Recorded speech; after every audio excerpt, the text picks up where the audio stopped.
Fusion centers were set up to monitor U.S. citizens, and the U.S. Department of Justice legalized non-consensual experiments on the public. These fusion centers employ civilians to target individuals and harass them, intimidate them, vandalize their property, and interfere with their day-to-day life. This is known as gang stalking. Former high-ranking FBI agent Ted Gunderson reported in 2011 that himself and thousands of others were being targeted. FBI agent Mike German confirmed this as well. Several federal agents have reported that they were targeting individual Americans, including people who were simply pro-life, and that they were pressured to put more people on their targeting lists to legitimize more federal funding. These Homeland Security fusion centers are able to put any American citizen on the terrorist watch list without any reason or due process.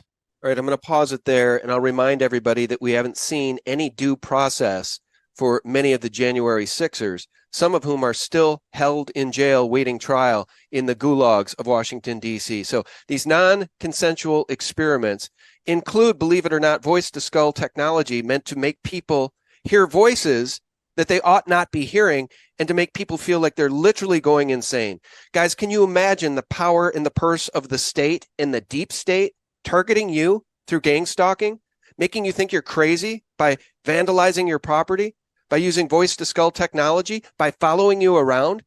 Your heart has to go out to some of these targeted individuals, Matt, because this is a real thing, and people are finally waking up to the idea that we have an out-of-control, absolutely corrupt to the core federal government for sure, but deep state agencies within that government that are capable of absolutely anything. Look no further than Building 7 on 9/11 and the dues that hit Maui.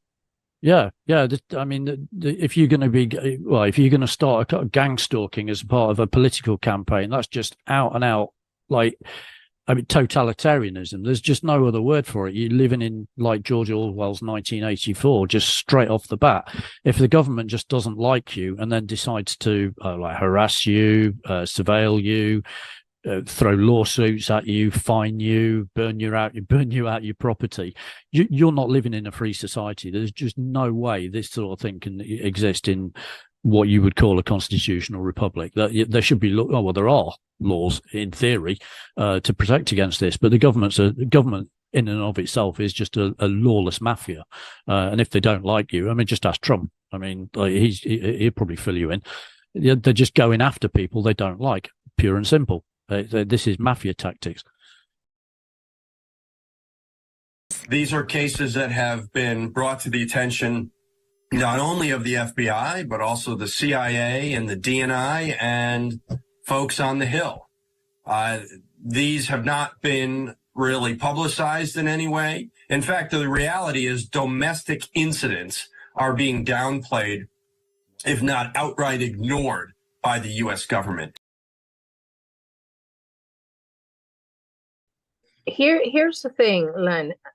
The United States, if it was a foreign nation perpetrating these attacks on civilians, the United States would know it because they have the technology to do so.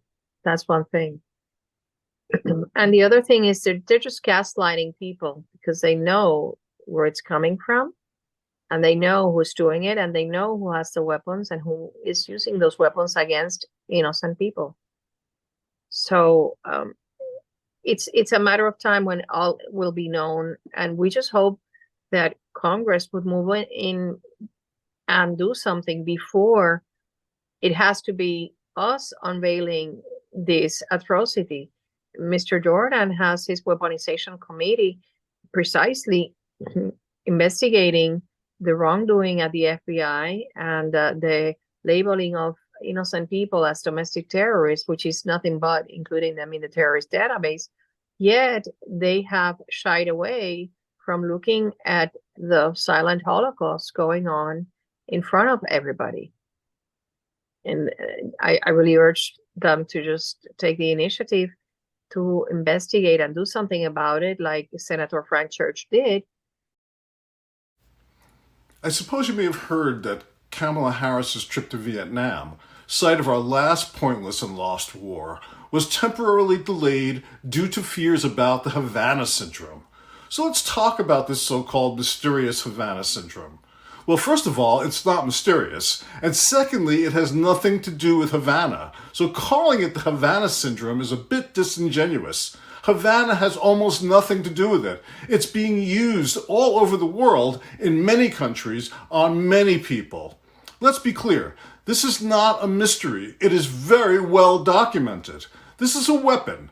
This is microwave mind control technology developed simultaneously by China, Russia, and the United States. This is not a virus or a disease. This is a purposeful, man-made weapon. Innocent, unsuspecting people around the world have been unwittingly experimented on with it for decades. We know that these three countries, superpowers, are not above experimenting on their own people. They all have programs devoted to this mind control technology. This is not conspiracy. This is not paranoia. This is well-chronicled fact. For instance, Sony, our beloved Sony Corporation, has one of the patents on this technology. It makes you wonder if they're trying it out on us when we watch one of their shows on one of their TVs. But if you look up Havana Syndrome, you won't see any mention of this. But if you look up microwave weapons and electromagnetic frequency mind control techniques, there is a lot of information and documentation, but interestingly, it's never connected to this so-called syndrome. So calling it Havana is a very successful propaganda technique, another brainwashing technique for us to associate this weapon with the communists, whoever they are these days. This is yet another way to cover up the truth. So the American government and the military know exactly what this is. And it's no mystery. You've heard of PSYOPs. You've heard of MK Ultra. You've heard of the National Security Council. You've heard of the CIA. It's well known we collaborated with Nazis after the war on various technologies, including experimental aircraft, with the man who would be known as the father of the space program, ex-Nazi Wernher von Braun.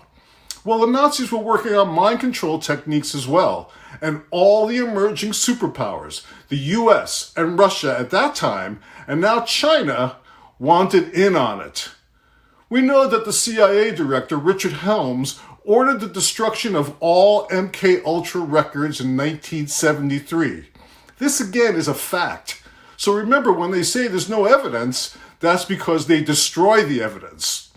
You've heard of DARPA, D-A-R-P-A, the Defense Advanced Research Projects Agency. They keep changing the names, the acronyms to throw us off the track, but the goal remains the same, to develop technologies to control our enemies, but also our own people. So when you see the madness in this country, the breakdown of sanity, the chaos that reigns supreme, you have to ask yourself, are we being subjected to this microwave or electromagnetic frequency mind control technology? And who's doing it? Is it Russia? Is it China? Or is it us?